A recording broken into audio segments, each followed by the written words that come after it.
a descendant of Kapampangan, Kankanaey, and Katagalugan. This is Zach of BECED 3A, discussing my thoughts about the indigenous people's fight to protect their biodiverse mountains from mining.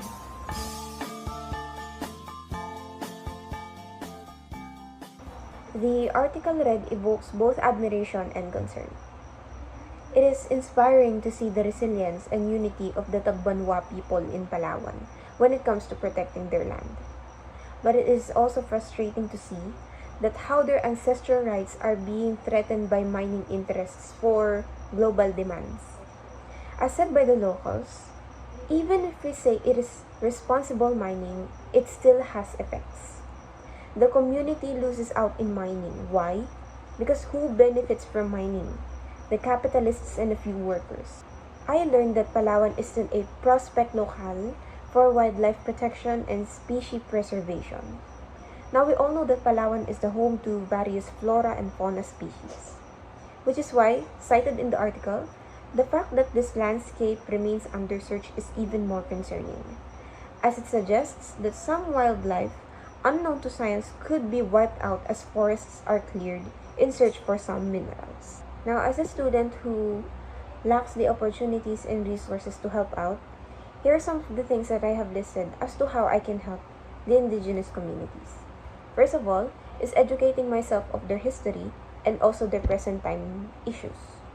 Now, watching documentaries may win hearts of those students who are nonchalant these days. Second, standing against racism. If I witness, or of all of us, if you witness or hear racist remarks or see behaviors towards indigenous people, challenge them. And I do not mean in debates. You engage in thoughtful dialogue to dismantle stereotypes and misconceptions to further correct them.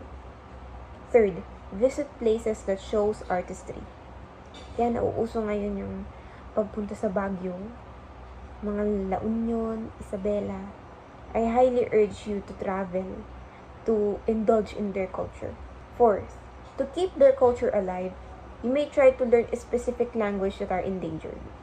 For example, donating to language programs or learning a few phrases from this language. And lastly, all of these can be possible if a person in the academic field engage in studies that tackles the natives' perspectives and issues and can suggest some solution to the common problems. Overall, the article read highlights the resilience of the Tagbanwa people in Palawan, who fights to protect their ancestral lands from damaging effects of mining. Despite laws meant to protect their rights, their land and their way of life are under threat due to the growing demand for natural resources. The conflict between environmental preservation and resource extraction harms both ecosystems and communities.